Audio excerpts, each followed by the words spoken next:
Classic Restos is proudly brought to you by Shannons, insurance for motoring enthusiasts, Hare and Forbes Machinery House, and Pace Farm. Well, it's fantastic to be back in the Windy City to bring you some more Route 66, this famous road. You may not know, but the start point is right here in East Adams Street of Chicago. Sorry, this is the finishing point, but coming back the other way. LA to Chicago, finishing point, not the start point. This is East Adams, right? Jackson Boulevard, finishing point, not the start point.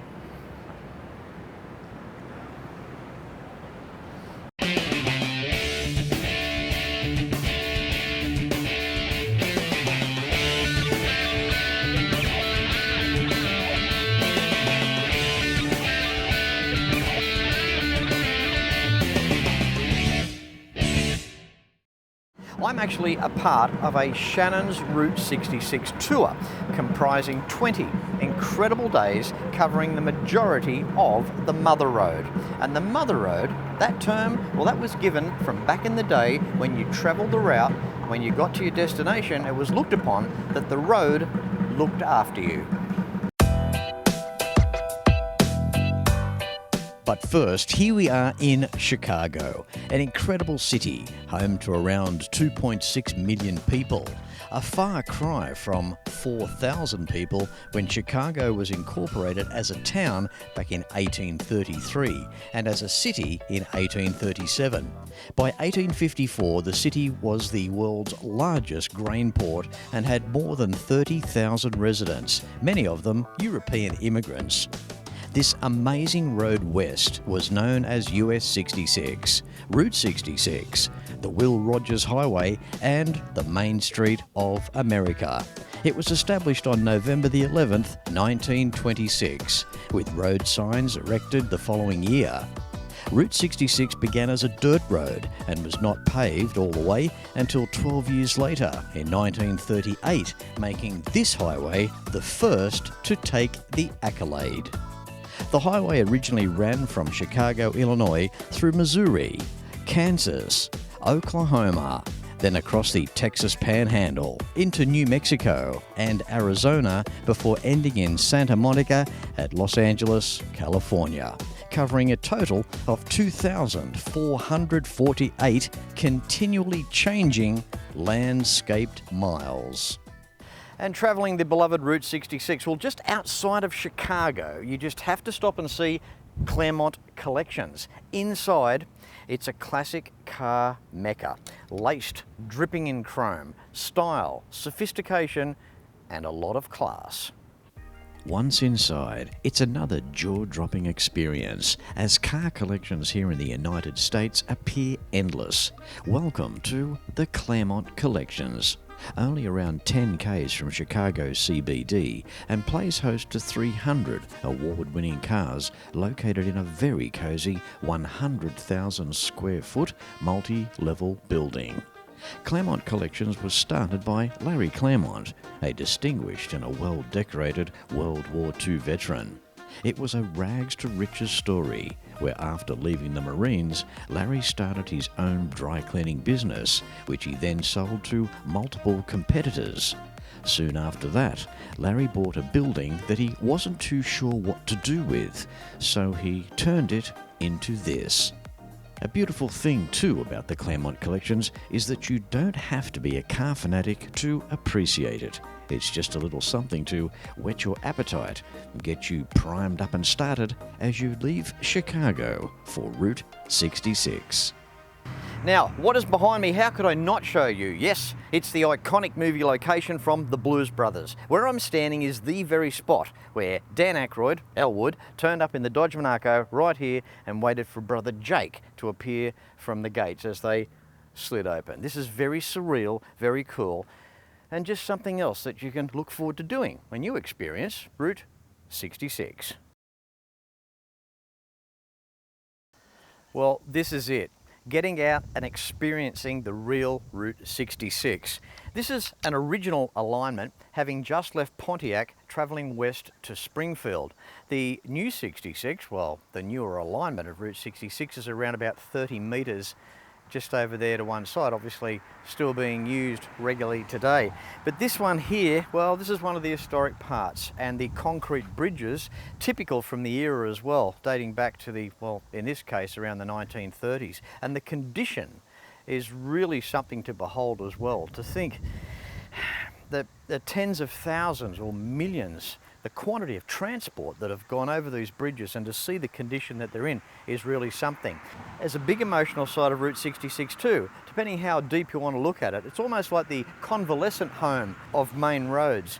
To think the millions of people that have travelled this piece of road where I'm standing that are no longer with us.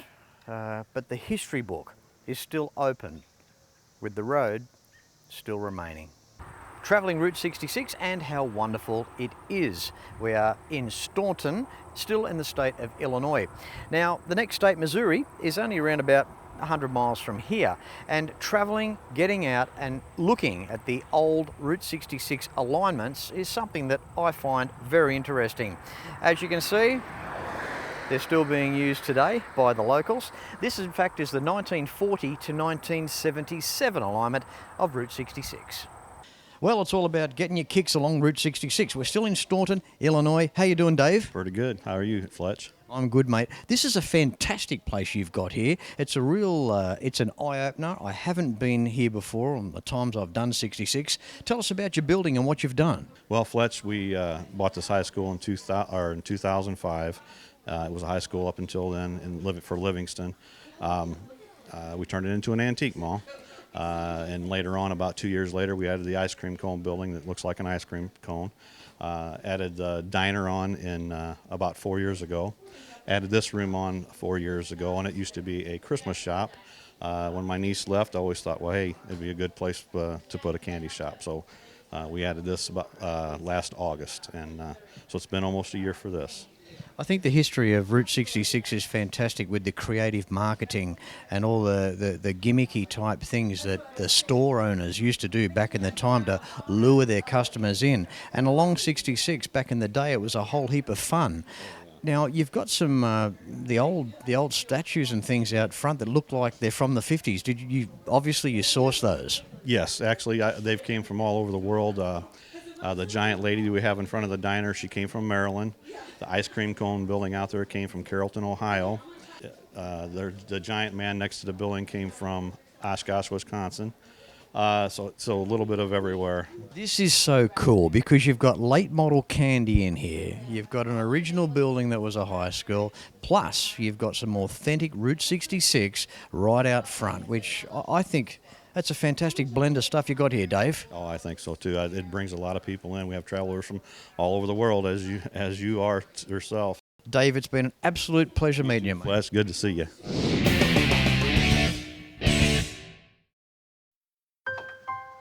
I spend a lot of time out here. The RT Charger's the real deal.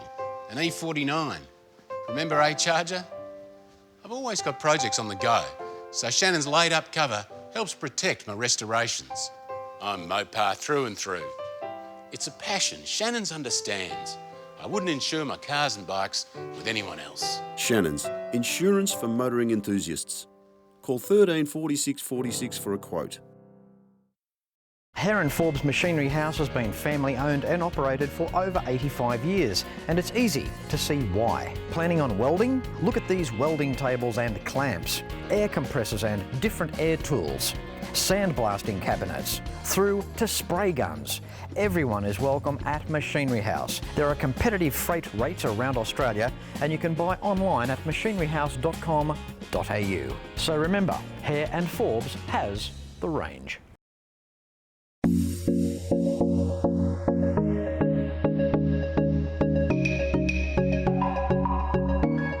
Along Route 66 in St. Louis, welcome to the Union Station Hotel. This would have to top as one of America's largest and most traditionally significant hotels. Built with Indiana limestone, The train station opened 1st of September 1894 at a cost then of $6.5 million. First train pulled in September the 2nd, 1894 at 1:45 a.m. The last train pulled out October 31st, 1978 at 11:38 p.m, closing this magnificent rail chapter. St. Louis was the major link of the railroads travelling across the Mississippi. In fact, Union Station eventually dispatched and received trains to and from all over the United States. The railway shed measured 606 feet by 630 feet, covering almost 491,000 square feet and hosting 36 tracks under its roof. Although all of this was in the department of incredible, and many station masters were at the helm, the station's demise started to show, reflecting some unfortunate figures. In 1920, Union Station handled 254 trains per day. 1940s and the peak of World War II is now up to 321 trains per day. 1943, train traffic drops dramatically to 198 trains per day. And by 1950, Union Station is moving 47 trains per day, and in 1961, commuter trains cease operation. The downturn was a culmination of cars improving, the road systems improving, and of course the introduction of more frequent aircraft travel by Americans. This is what is left, a standing legacy that is the best thing ever, as it was saved from demolition. Today, standing proud, 567 rooms, Union Station is home to Curio, one of Hilton's 28 exclusively themed hotels in the country, featuring only the very best in superior comforts for those who stay or choose to visit. It's something else on Route 66. Travelling Route 66, the amount of times I have, each time Meramec Caverns, gone past the sign due to time schedules, but in 2019 I thought this is the time to finally call. How you doing, Hope? I'm good, Fletch. How are you? Great. Tell us your title here. What do you do here? I'm basically a tour guide and a ticket seller. Okay, now look, I know these caves were discovered around 1933. What can you tell us about them? Because this is fascinating stuff. Well, this cave here is actually 26 miles in total. It was founded by the owner in 1933, Mr. Lester Dill, but it was actually found way before that, in about the 1700s, by different Native Americans that would come in here to stay during hunting season, things like that. So, Hope, what's the theory of how the caves were developed? Nearby river, what's the theory there? Well, there's actually an underground spring within the cave that started most of this. Over time, water has decreased in levels, so mostly just water rushing through, different minerals eating away at the rock, things like that. So in the caverns, what would be the furthest distance away? What would be the highest point, the deepest point? The deepest point would be 365 feet. It is the lowest point you get to and kind of the turnaround point where you head up into a different area. The highest point would be our wine room. You get 45 feet below ground there. And the temperature here, 365 days a week? 60 degrees. There you go. Rain, hail or shine. Hope, thank you very much. Lovely meeting you. Thank you, Fletch. Fletch, let me tell you about Jesse James. So Jesse James, the famous outlaw, has been here twice at least that we know of. Back in 1864, he was down here with the Confederate soldiers. The Union soldiers were here in the cave making gunpowder out of crystallized bat poop, which is called saltpeter. And this was Confederate territory. Obviously, Confederates weren't too happy about it, so they sent in a small group to stop them, which included Jesse and his older brother Frank James. Jesse James was 16 at the time, and his older brother Frank about 18 or 19, so they actually won, spent a couple days in here burning gunpowder plants and got bored when exploring, as boys do, and so found this area and decided to use it later. About 10 years later, 1874, they robbed a train in Gatz Hill, Missouri, which I believe is about 90 miles from here. So they came down here to hide, and they spent a couple days in here hiding out and escaped through our underground river. Fletch, let me tell you about what's going on here. This is a fructose pendulum. This is one of 17 throughout the world, and this is the only one that exists underground.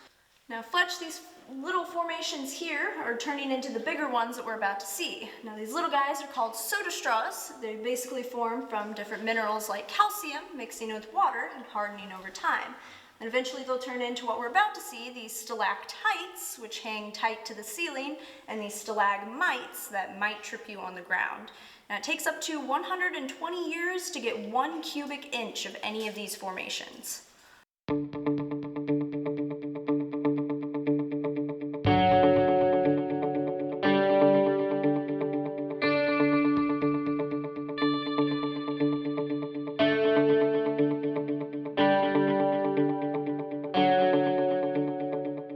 Hi, I'm Keith and I live on 3003 State Highway 00, which is really Route 66.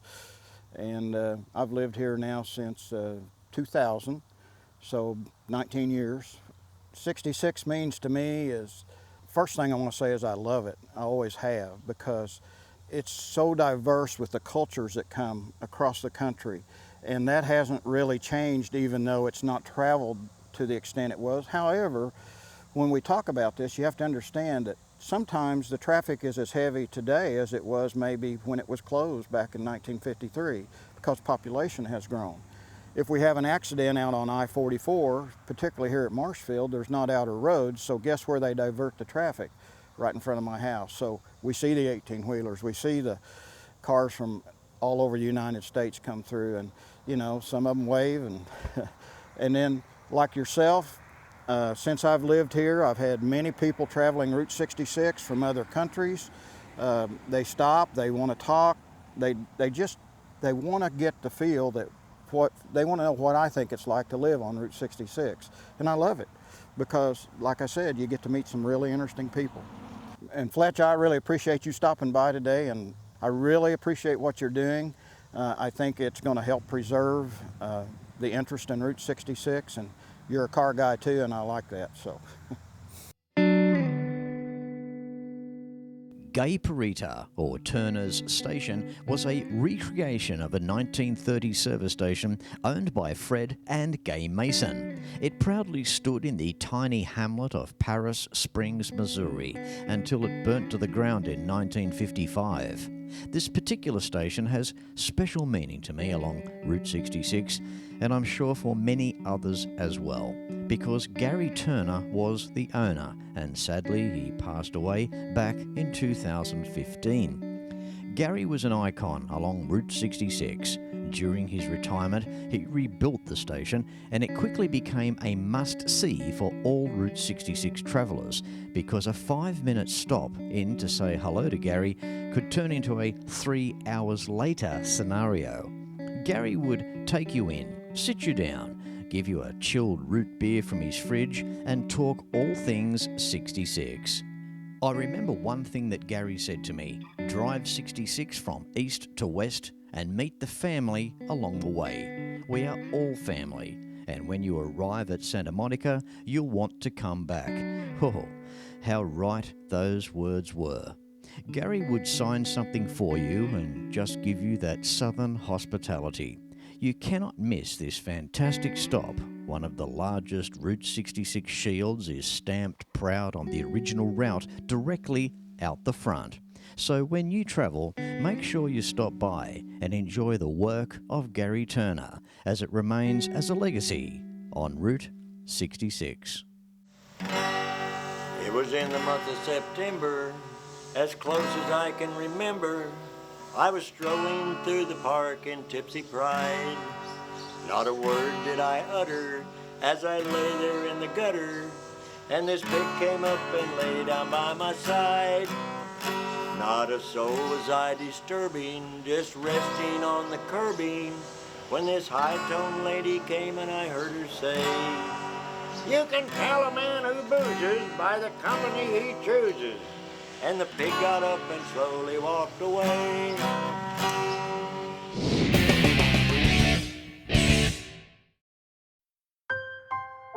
We've always had a few cars. They're all special. The T-Bird. Oh, that's mine. The Combi for when we want to get away. The XR8. It's going to be a classic.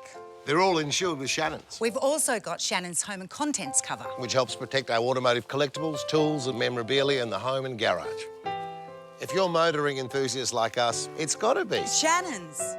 Shannons, insurance for motoring enthusiasts. Call 13 46 46 for a quote. If you have a restoration project, Hare and Forbes has the tools that you need. Shrinker stretchers, dollies, mallets, bead rollers, profile gauges, professional panel restoration kits, and so much more. Now I warn you, enter at your own risk because you will end up buying something. So come along to your Cap City store or browse and buy online at machineryhouse.com.au because Hare and Forbes has the range.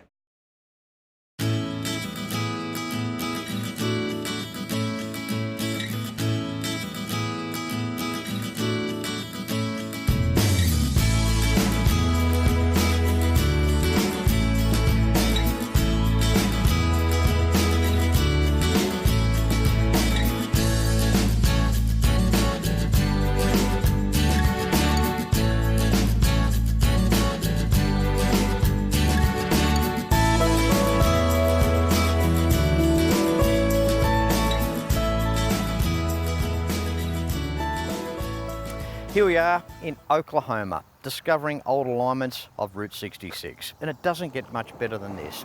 It's about stopping the car, getting out and becoming at one with these old alignments. This particular one, 1922, prior to the 26 alignments. It runs a little over 15 miles in length and it was made at just 9 feet in width due to cost cutting or certain budget allocations back in the time.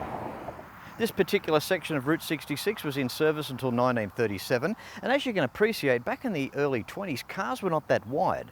So two cars coming towards each other would have just dropped their outside wheels off into the gravel until they passed, got back on the road again. And if it was just yourself and you had the road and no one else, that would have been nice as well.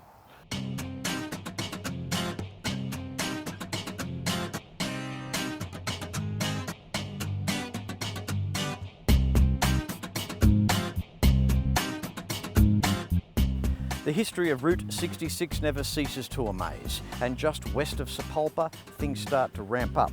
I'm standing on the remnants of the Ozark Trail, representing the 1929 to 1951 alignment of Route 66.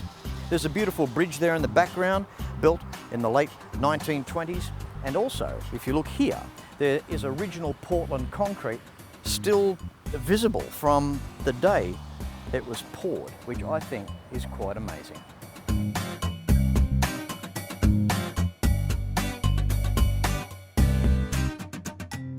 Well, no stranger to classic restos. Well, 6 years ago, mind you. Jerry from Seba Station, just outside of Chandler in Oklahoma. How you doing, buddy? I'm doing good, Fletch. How about you? Good. You haven't changed a bit. Well, not a whole lot. Seba Station is looking better than ever. It really is fantastic here. Well, thank you very much. We've been working on it and trying to improve it, make it a little better for everybody visiting. You've got an incredible amount of stock here. Just quickly about the garage, give us a quick rundown. How old is the gas station? The gas station was built in the late 20s and it was a DX gas station. And then they later changed over to a machine shop. They were that until 1994. That's amazing stuff. How many years have you been here now? I've been here, I've had the building for 11, been open as a museum for 9. Okay, so people, if you're watching and you haven't travelled the route before, you've got to come and see this guy. Now, when somebody walks through the doors, what can they expect to see here at Seba Station? Well, they can expect to see all sorts of different memorabilia. I've got lots of motorcycles, everything from a 1909 Triumph up to fairly modern things, and just all sorts of brands, no specific brands, all sorts of different types, a lot of different adventure bikes and so forth. Yeah, that's right. Your dirt bikes are pretty big too. Yes, got quite a few. We like the competition stuff, so we get a lot of the competition things. Then we have also a lot of old antiques and different things like that around. So it kind of fits. Everybody can find something that they'll like here, I think. I love the classics, you know, the Indians, your Triumphs. You've got them all here. Yes, I do. I'd like to find a couple more Indians to have in here, but got a little bit of everything, yes. So tell me, on the route, are people coming in more from all over the world these days? They are, and you see different groups at different times of the years and so forth, it seems like, and it's just amazes me that they come from all over. To think that such an iconic road can just hold its own for so long and go through so many bad times over the years, but it's nice to see these later decades and, well, people travelling the route and keeping guys like you afloat. Definitely, you know, and people coming in is what keeps us going. You know, it's not really much of a money-making thing anyway, but you got to have the love to be out here, and so it makes it nice when you get people that appreciate it. It really does. Awesome stuff, Jerry. Always great to catch up. Easy to find. Seba Station, right on the route, out of Chandler here in Oklahoma. It's always been a pleasure, mate. I look forward. I look forward to seeing you. All right, don't make it 6 years before next time. You know. Time flies. Thanks, Jerry. Thank you. Bye.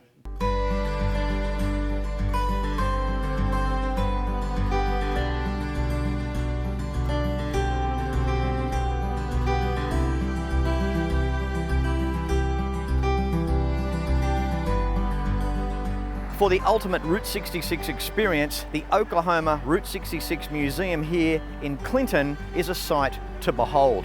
As soon as you walk through the doors, a Route 66 timeline awaits you. You can learn about the dreams and the reality needed to make the road happen. People in despair in early times trying to move west with their families in the early days to achieve a better life. Route 66 stands for just so much history. It may not be the longest road, it may not be the oldest road, but it is the road that has received the most press. And when you travel America's greatest highway, characters along the way, well, they just go with it. This is Harley, a real-life redneck, and he's proud to show off his insanity to you, and also show you how rednecks live in their own environment.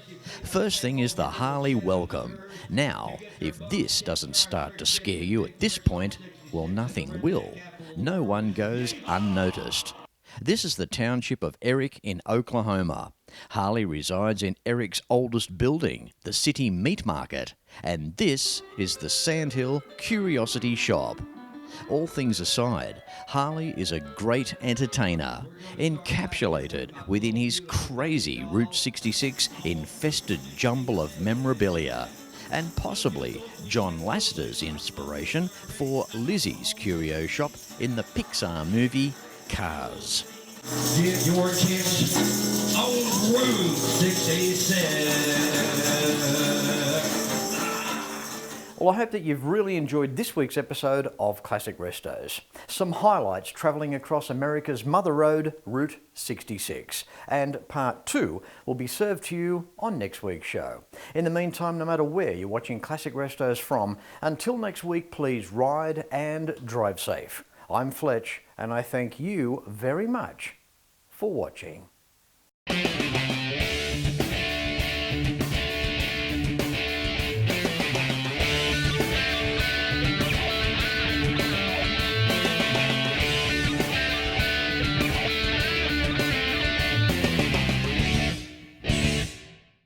You can like and follow us on Facebook at facebook.com/ClassicRestosTV and watch catch-up episodes at shannons.com.au.